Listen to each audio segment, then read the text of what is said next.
పంచు డైలాగులతో ఎప్పుడు ముందుండే బండ్ల గణేష్ ఈరోజు పార్లమెంటు అభ్యర్థిత్వానికి తన అప్లికేషన్ సమర్పించాడు. మరి సినిమాలు వదిలేసినట్ట, రాజకీయంగా ముందుకు పోతున్నట్ట. ప్రస్తుత సీఎం రేవంత్ రెడ్డి రిజైన్ చేసిన మల్కాజ్గిరి పార్లమెంటునే తాను పోటీ చేస్తానని చెప్పి వాళ్ళ అభ్యర్థిత్వాన్ని సమర్పించాడు. ప్రస్తుతం బండ్ల గణేష్ మనతో ఉన్నారు. మీరు రాజకీయంగా ముందుకు పోవాలని చెప్పి సినిమాను వదిలేసి వచ్చినట్టు అనుకోవచ్చా? నేను సినిమా తీసి 7 ఏళ్ళు అయింది సార్. 7 సంవత్సరాల కింద టెంపర్ సినిమా తర్వాత సినిమాలు తీయలేదు. మా వ్యాపారం పౌల్ట్రీ. నాకు రాజకీయాలు అంటే ఇంట్రెస్ట్. నేను 2018 నుంచి చాలా సీరియస్గా పాలిటిక్స్లో ఉన్నా. ఉత్తమ్ కుమార్ రెడ్డి గారు పిసిసి అధ్యక్షుడిగా జరిగిన ఎలక్షన్స్లో పార్టీ అధికారం రావాలని చాలా కష్టపడ్డా, చాలా శ్రమించా. కానీ అప్పుడు మేము ఓడిపోవడం జరిగింది. నిరుత్సాహపడ్డా, బాధపడ్డా, దిగులు పడ్డా. ఈంద్రాయన కాంగ్రెస్ పార్టీ గెలవలేదనుకున్నా. కానీ ఆ రోజు చాలా అణిగిమణిగి చాలా అభిమానాన్ని చంపుకొని కూడా బయట పడకుండా నేను కాపాడుకుంటూ వచ్చిన. తర్వాత రేవంత్ రెడ్డి గారు పిసిసి అయినాక ఉత్సాహం చూసి అప్పటి నుంచి ఈసారి మా ఆశలు చిగురించినాయి.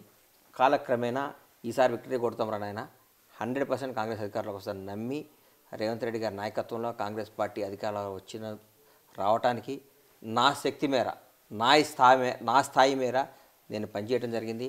దాని అధిష్టానం కానీ పార్టీ పెద్దలు కానీ అందరూ గుర్తించి నన్ను అభిమానించడం జరిగింది.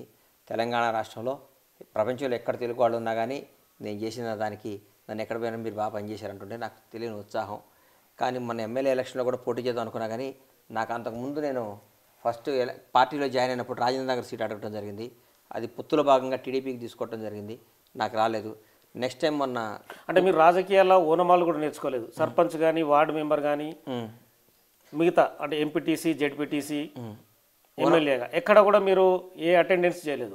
రాజకీయాలు ఓనమాలే నేర్చుకుంటున్నారు. డైరెక్ట్గా ఎంపీగా నేను పోటీ చేస్తానని చెప్పి అప్లికేషన్ సమర్పించడంలో అంటే మర్మం ఏమనుకోవచ్చు? అంటే ఏ మంత్రి పదవి చేయకుండా ఒకసారి 2 సార్లు అండి రేవంత్ అని ఎమ్మెల్యే, అంతే కదా. ఒకసారి అండి 2 సార్లు డైరెక్ట్ సీఎం కాలేదండి, ఎంపీ మంత్రిగా వాళ్ళు చేయలేదు కదా. చాలా మంత్రివర్గంలో చేసినాడు. అంటే ఆయన తను జెడ్పీటీసీ నుంచి జీవితాన్ని ప్రారంభించాడు. కాదు సార్, అది కరెక్ట్ కాదు. జెడ్పీటీసీ చేసినా కానీ రేవంత్ రెడ్డి అనేవాడు ఫైర్. రేవంత్ అన్న ఒక బండ్ల గణేష్ కూడా ఒక ఫైర్ అనుకోవచ్చు, ఒక ఆటం బాంబు రేవంత్ అన్న. ఎవరికైనా ఏ పదవికైనా సమర్థత. నాకు పార్లమెంటు నన్ను ఎమ్మెల్యే చేయాలనుకున్నా కానీ పార్లమెంటు పెద్ద పార్లమెంటు, నాకు అవకాశం వస్తే భారతదేశంలోనే పెద్ద అవకాశం వస్తే బాగుంటుంది. దీన్ని ఎందుకు అడగకూడదు? అందరూ తమిళియన్స్ కానీ మినీ ఇండియా అంటారు, దాన్ని చేస్తే అక్కడి నుంచి బాగుంటుందని అప్లికేషన్ పెట్టడం జరిగింది. దీనికి అనుభవం అంటే పెద్ద పెద్ద వాళ్ళందరూ ఉన్నారు. అక్కడ చాలా మంచి నాయకులు ఉన్నారు, గొప్ప వాళ్ళందరూ ఉన్నారు. కానీ నేను అడిగిన దాంట్లో న్యాయం ఉంది. నేను గెలుస్తాను నమ్మకంతో అప్లై చేసి. సినిమా ప్రపంచం వేరు, రాజకీయ జీవితం వేరు. రాజకీయ జీవితంలో మీరు సక్సెస్ కాగలరని చెప్పి అనుకుంటున్నారా? బ్రహ్మాండంగా సక్సెస్ అయితే నేను ఆల్రెడీ సక్సెస్ఫుల్ పొలిటీషియన్ని. ఎందుకంటే పోటీ చేస్తేనే కాదు, జనం మనవలు పొందినా, జనం గుర్తింపు పొందినా, జనం అందరూ అభిమానించినా, నువ్వు కాంగ్రెస్ పార్టీ పనిచేసిన 10 మంది మెచ్చుకోవటమే సక్సెస్. నేను సక్సెస్ఫుల్ పొలిటీషియన్ అని చెప్పుకుంటున్నా. లాస్ట్ టైం మీరు గచ్చిబౌలిలో చంద్రబాబు నాయుడు అరెస్ట్ తర్వాత ఎమోషనల్ ఫీల్ అయ్యారు.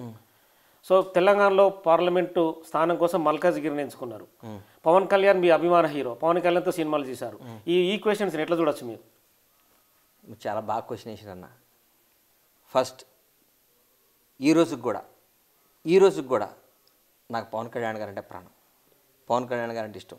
ఇక మీరు చూసారో చూడలేదు, నా ఇంట్లో అన్ని ఆయన ఫోటోలు ఉంటాయి, కనిపిస్తున్నాయి కదా మీకు. నేను కాంగ్రెస్ పార్టీకి వాదని 2004 దగ్గర నుంచి నేను కాంగ్రెస్ పార్టీ. నేను అంతకుముందు ఏ రాజకీయ పార్టీలో కానీ ఇప్పుడు ఎక్కడ లేను. నేను తెలుగుదేశం అంటే కానీ నాకు అభిమానం కాదు, చంద్రబాబు నాయుడు గారు అంటే అభిమానం, నందమూరి తారక రామారావు గారు అంటే గౌరవం. చంద్రబాబు నాయుడు గారు అరెస్ట్ అయిన విధానానికి బాధపడి, చంద్రబాబు నాయుడు గారు అంటే నేను మీరు తప్పుగా అనుకోనంటే ఒక మాట చెప్తా.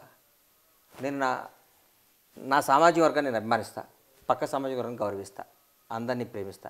అంతేగాని నా వాళ్ళే గొప్పవాళ్ళు, పక్కాళ్ళు గొప్పవాళ్ళు గారిని నన్ను. పవన్ కళ్యాణ్ గారు నాకు దేవుడితో సమానం. రేవంత్ రెడ్డి గారు నా అభిమాన రాజకీయ నాయకుడు, స్టార్డమ్. బొత్స సత్యనారాయణ గారు అంటే నాకు రాజకీయంగా ఇష్టం. అట్లాగే ఎంతోమంది. అంటే ఏపీ సీఎం జగన్ ఇష్టం లేదా? నాకు జగన్ గారు అంటే ఇష్టం లేదు, ప్రేమ లేదు, అట్లాగే కోపం కూడా లేదు. నాకు ఆయన మీద. జగన్మోహన్ రెడ్డి గారు నేను ఎప్పుడు కలవలేదు, నాకు పరిచయం కూడా లేదు. జగన్మోహన్ రెడ్డి గారు నాకు పరిచయం లేదు. నేను కదవాళ్ళందరూ నేను చెప్పిన పేర్లందరూ కలిసా. పవన్ కళ్యాణ్ గారితో ప్రయాణించా. జగన్ చెల్లెలు షర్మిల ఏపీ పిసిసి ప్రెసిడెంట్ అయింది. మీ స్టాండ్ ఎలా ఉండబోతుంది? ఇక్కడ 3 ఈక్వేషన్స్ వస్తాయి. చంద్రబాబు నాయుడు మీకు అభిమానం అంటున్నారు, పవన్ కళ్యాణ్ మీ అభిమాన హీరో అంటున్నారు. ఏపీలో రాబో అసెంబ్లీ ఎన్నికలు జరగబోతున్నాయి. బండ్ల గణేష్ ఎవరిని ఇందులో సమర్థిస్తాడు?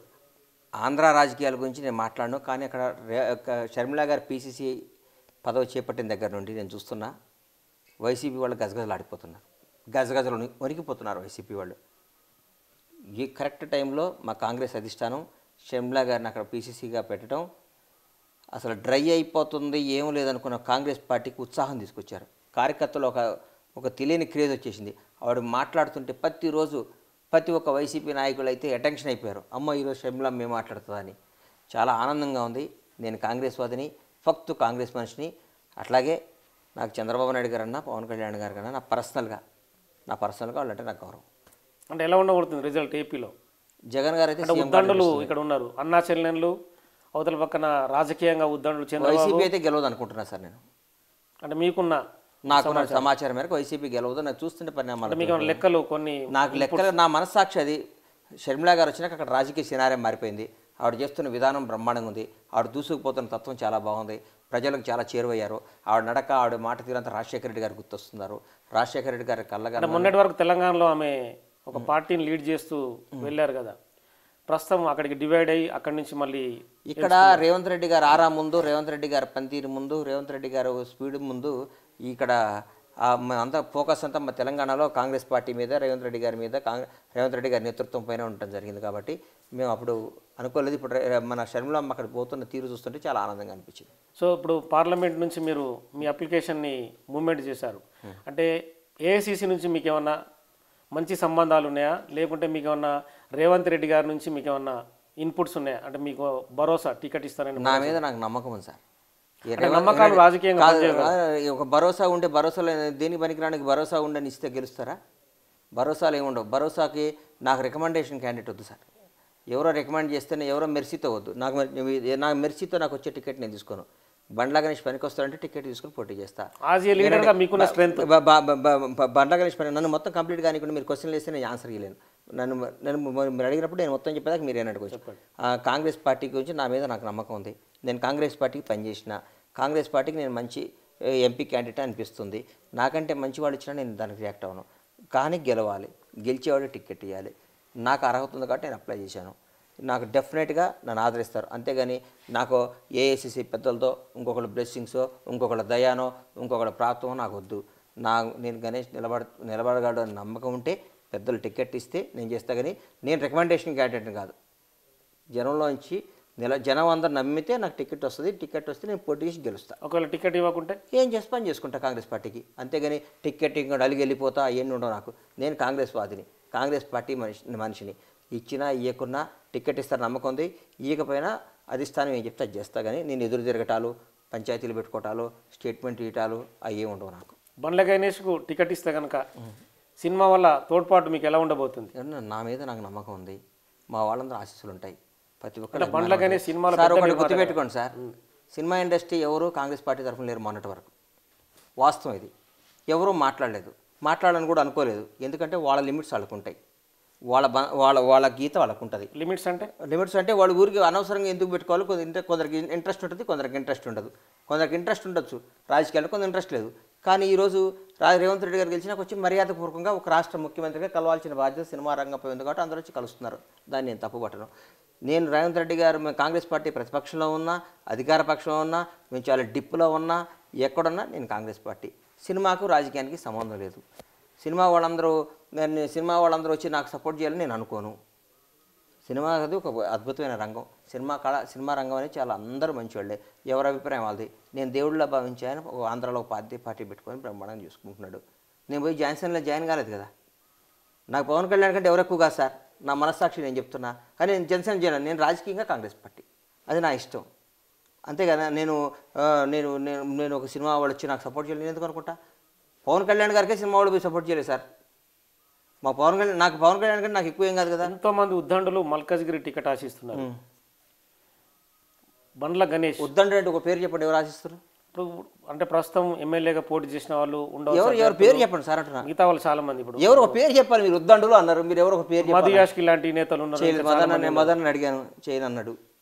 హనుమంతరావు ఇంటికి పోయి వచ్చాను.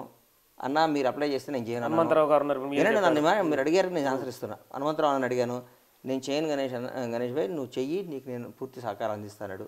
నేను వందగా అట్లాగే మన ప్రతి ఒక్కరిని ఎమ్మెల్యేలుగా పోటీ చేసిన ప్రతి ఒక్కరిని ఫోన్ చేసి, అన్న మీరు చేస్తే హ్యాపీ, లేకపోతే నాకు అవకాశం వస్తే నాకు సాయం చేయండి అన్న.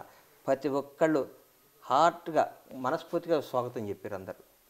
గద్దరన్న వాళ్ళ పాప కానీ, వెన్నెలమ్మ కానీ, ఎవరైనా కానీ అది ప్రతి ఒక్కళ్ళు చాలా కొలన హనుమంత్ అన్న కానీ, మన ఉప్పల్ పరమేశ్వర రెడ్డి గారు కానీ, అందరూ ప్రతి ఒక్కడ రాన్న చేద్దాం అన్నారు. కానీ ఒక్కడు కూడా నువ్వు ఎందుకు వస్తావు అలా. వాళ్ళ బ్యూటీ అది నాకు చాలా ఆనందం అనిపించింది. వాళ్ళ సంస్కారానికి చేతులు దండం పెట్టాలనిపించింది నాకు. నిజంగా అంత మంచి సంస్కృతి కాంగ్రెస్ పార్టీలో ఉంది.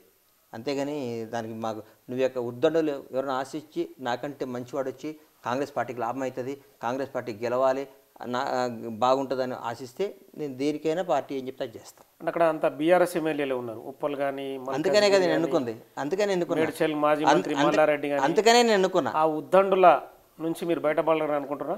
అరే వాళ్ళు ఉద్దండులు అయితే ఏం సార్, మా దగ్గర బ్రహ్మాండమైన మైనంపల్లి హనుమంతరావు, పరమేశ్వర రెడ్డి, కులన హనుమంత్ అన్న, వెన్నెలమ్మ, మదయాష్కి గారు, బ్రహ్మాండమైన వాళ్ళు ఉన్నారు మా దగ్గర, బ్రహ్మాండమైన వాళ్ళు ఉన్నారు.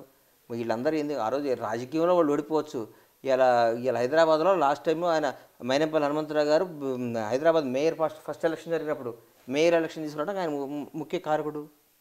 2 సార్లు తెలంగాణ ఉద్యమం కోసం పోరాడి 10 ఏళ్ళు ఎంపీగా ఉండి బ్రహ్మాండంగా తీసుకొచ్చి కొట్లాడిన మదయాష్కి గారు ఎల్బీ నగర్ నుంచి ఉన్నారు. మాకు మహానేత గద్దరన్న బిడ్డ మా కంటోన్మెంట్ నుంచి ఉంది. సీనియర్ నాయకులు కులన హనుమంత్ అన్న కుత్బుల్లాపూర్ నుంచి ఉన్నాడు. బండి రమేష్ గారు కొత్తగా వచ్చి ఇక్కడి నుంచి ఉన్నాడు, మన కుక్కట్పల్లి నుంచి ఉన్నాడు. పరమేశ్వర అన్న బ్రహ్మాండంగా యువకుడు, ఉత్సాహవంతుడు, పరిగెత్తుకుంటూ వచ్చే ఉత్సాహవంతుడు ఉప్పల్ నుంచి ఉన్నాడు. మాకు అంతకంటే ఏం కావాలన్నా, మాకేం కావాలి? మా టీం చాలా 1,00,000 ఓట్లతో గెలుస్తుంది కాంగ్రెస్ పార్టీ. ఈసారి మీకు విశ్వాసం ఉంది? 1,00,000 ఓట్లతో గెలుస్తాను. 1,00,000 ఓట్లతో గెలుస్తుంది. జనం అందరూ అందుబాటులో ఉండే కావాలనుకుంటున్నారు. ఎవరు చేయాలండి? ఇలా తెలంగాణ రాష్ట్రంలో బ్రహ్మాండంగా పరిపాలిస్తుంది కాంగ్రెస్ పార్టీ. రేవంత్ రెడ్డి గారి నాయకత్వంలో అద్భుతంగా పనిచేస్తుంది. అన్ని స్కీములు చకచకా జరుగుతున్నాయి. 20 గంటలు పనిచేసే ముఖ్యమంత్రి గారు. ప్రతిపక్ష పార్టీ ఏదైతే 6 గ్యారంటీలు ఉన్నాయో 6 గ్యారంటీల అమల్లో ఫెయిల్ అవుతున్నారనే విమర్శ వినిపిస్తుంది. ఎవరికి విమర్శించారు? బీఆర్ఎస్ పార్టీ, అవతల బీజేపీ ఉన్నది. బీజేపీ వాళ్ళు వరకు పాలించిన బీఆర్ఎస్ పార్టీ కాదన్నా. 10 సంవత్సరాలు పరిపాలించి 60 రోజులు అయింది మాది. ఇంకా 60 రోజుల పరిపాలనలకి మాకు రోజు రెండో రోజు దగ్గరించి 3వ తారీఖు 7వ తారీఖు రేవంత్ రెడ్డి గారు ప్రమాణ స్వీకారం చేస్తే 9వ తారీఖు ఇంకా రైతు బంధు పడలేదని ఆయన వనపర్తి నిరంజన్ రెడ్డి సాబ్ అన్నాడు. 7 నుంచి 9 నుంచి రోజు వాళ్ళకి మాజీ మంత్రి కేటీఆర్ కూడా రెగ్యులర్గా వాళ్ళకి అదే పని. కేటీఆర్ గారికి కానీ, హరీష్ రావు గారికి కానీ, ఈ మల్లారెడ్డికి కానీ, ఇట్లాంటి వాళ్ళందరికీ ఇదే పని. ఏ పని ట్వీట్ కూడా చూశారు మీరు, కనకపు సింహాసనం టైప్లో ఒకటి సుమతి. అది ఆయనకే వర్తిస్తుంది సార్, అది ఆయనకే వర్తిస్తుంది. అది రేవంత్ రెడ్డి గారి ఆయన ఎవరిని చేసిండో కానీ ఆయనే వర్తించుకొని ఆయన వేసుకున్నాడు. అది ట్వీట్ చేసిన ఆయనే వర్తించుకున్నాడు. ఇవాళ భారతదేశంలో నంబర్ 1 ముఖ్యమంత్రి రేవంత్ రెడ్డి గారు, అద్భుతమైన ముఖ్యమంత్రి రేవంత్ రెడ్డి గారు. తట్టుకోలేము మనం. అందన ద్రాక్ష పుల్లనా, సీఎం కుర్చీ నీకు అందదు, నీకు పుల్లగా ఉంటుంది, బాధగా ఉంటుంది, కష్టంగా ఉంటుంది, తట్టుకోలేవు, భరించలేవు. మరి తప్పదు. అది ఎవరికైనా నేచర్. మనిషి మానవ జన్మెత్తిన ఎవరికైనా, మనసు ఉన్నవాడికి ఎవరికైనా తప్పదు. అనుకున్న దాన్ని రీచ్ కాకపోతే, అనుకున్న దాన్ని కొట్టకపోతే బ్యాడ్ లక్ అనుకోకుండా, అరే అది కాదు ఆడు అట్లా చేసిన కాబట్టి ఇట్లా అయిండు. ఓడిపోయిన ప్రతి ఒక్కడు గెలిచిన మీద సహజంగానే బయట ఇట్లా బాధపడటం, కుళ్ళుకోవటం న్యాచురాలిటీ. అదే మనిషి జన్మ. మనం అవన్నీ అతీతం అయితే మనం భగవంతుడు అవుతాం కదా. ఏడుకొండల వాళ్ళలాగానో, పరమేశ్వరుడు లాగానో, శ్రీరాముడు లాగానో, ఒక జీసస్ లాగానో, ఒక అల్లా లాగా అవుతాం కదా. కాము. ఎందుకు కాబట్టి మనం మనుషులం కాబట్టి. మన కుళ్ళుబోతులు ఉంటాయి, అన్నీ మేమే ఉండాలి. తెలంగాణ రాష్ట్రం రాబోయే 50 ఏళ్ళు మేమే పరిపాలించాలి. ఇంకో ముఖ్యమంత్రి ఉండొద్దు, ఇంకెవరో రావద్దు. 10 ఏళ్ళు మా నాన్న ఉండాలి, ఇంకో 10 ఏళ్ళు నేను ఉండాలి, తర్వాత ఇంకో 10 ఏళ్ళు మా అబ్బాయి ఉండాలి, ఇంకో 10 ఏళ్ళు ఇంకొకరు రావాలి. ఇది మేమే పరిపాలించాలి, ఈ రాజ్యాన్ని మేమే శాసించాలని ఉంటే తప్పులేదు. ఆశపడటం తప్పులేదు. ప్రజల ఆమోదం కావాలి కదా అంటున్నా. ప్రజల ఆమోదం కావాలి కదా సార్. ఇవాళ వాళ్ళు గేటు బయట గద్దరానని కూర్చోబెట్టారు. అదే గద్దరానని గుండెల్లో పెట్టుకున్నాడు కాంగ్రెస్ ప్రభుత్వం. అదే గద్దరానికి సినిమా వాళ్ళకి అవార్డులు పెట్టిండుగా. అదే గద్దరాని విగ్రహం పెట్టి గద్దర్ పేరు మీద అవార్డు అని ప్రకటించారు. ఎలా ఉంది సినిమా వాళ్ళ రియాక్షన్? చాలా అద్భుతంగా ఉంది. గద్దర్ చేతులెత్తి ఈ నిర్ణయం తీసుకున్న రేవంత్ రెడ్డి గారికి కళాం సినిమా రంగం తరఫు నుంచి చేతులెత్తి నమస్కారాలు తెలియజేస్తున్నా. ఎక్కడ ప్రగతి భవన్ ముందు అవమానానికి గురయ్యిండో, ఎక్కడ ప్రగతి భవన్ ముందు పిచ్చోళ్ళ కూర్చున్నాడో, ఎక్కడ మామూలుగా ఉన్నాడో, ఒకటి మాత్రం నేను చెప్తున్నా సార్, బతికున్న గద్దరన్నను టీఆర్ఎస్ ప్రభుత్వం చంపేసింది, చనిపోయిన గద్దరన్నను కాంగ్రెస్ ప్రభుత్వం జీవితాంతం బతికిస్తుంది. The beauty of Congress. వాళ్ళు బతికుండగా గద్దరన్నను చంపేశారు మానసికంగా. మా ప్రభుత్వం వచ్చిన గద్దరన్న చనిపోయాడు, కానీ చనిపోయిన గద్దరన్న ప్రజల గుండెల్లో శాశ్వతంగా బతికించింది కాంగ్రెస్ పార్టీ. ఈరోజు అవార్డుల పేరుతో గద్దరన్న, యూనివర్సిటీ పేరులో గద్దరన్న, ట్యాంక్ బండ్లో విగ్రహం రూపంలో గద్దరన్న, ఎక్కడ పోయినా గద్దరన్న పేరు చదవాల్సిందే, గద్దరన్న మీ గుండెల్లో ఉండాల్సిందే. అది గొప్పతనం, రేవంత్ రెడ్డి గారి గొప్పతనం, కాంగ్రెస్ ప్రభుత్వం గొప్పతనం. సినిమా వాళ్ళందరూ ఆమోదించినట్టేనా? ఎవరు ఆమోదించేది సార్? దండం పెడుతారు అందరూ. Hats off to Revanth Reddy గారు అంటారు sir. Hats off to Revanth Reddy గారు అంటున్నారు. వాళ్ళు రేవంత్ రెడ్డి దగ్గరికి అంటే ఎక్కువ మంది వచ్చి కలవడం కావచ్చు, కానీ వాళ్ళు రాకపోవడానికి గల కారణం ఏమంటారు సార్? పాపం సినిమా వాళ్ళు చాలా మంచివాళ్ళు సార్. మీకు తెలియదు ఏంటంటే సినిమా వాళ్ళు చాలా వాళ్ళ జీవితాన్ని పణంగా పెట్టి పోరాడతారు. సినిమా వాళ్ళు వచ్చి సినిమా వాళ్ళు అంటే సినిమా వాళ్ళు చాలా గొప్పవాళ్ళు సార్.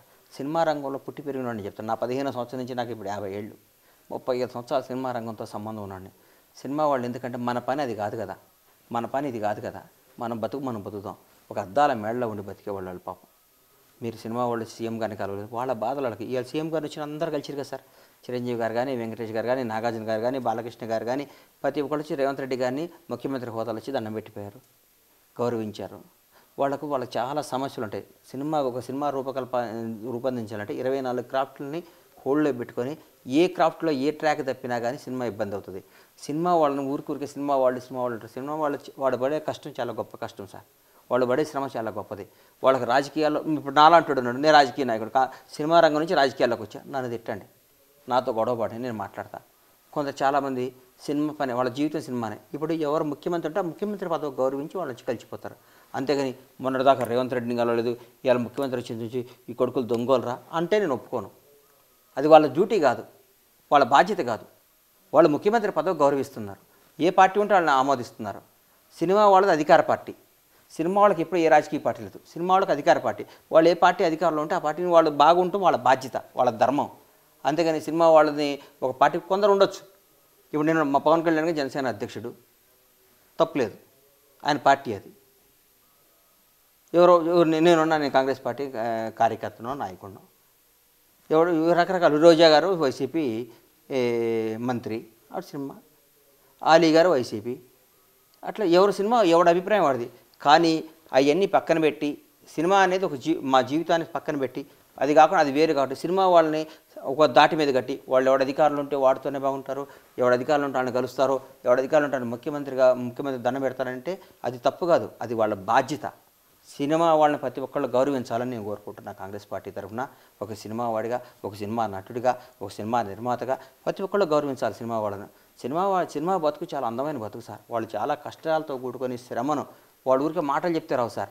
చిరంజీవి గారు 70 ఏళ్ల వయసు, ఆయనకు 60 చిరంజీవి గారు 69 ఏళ్ల వయసులో నేను ఒక వీడియో రిలీజ్ చేశారు.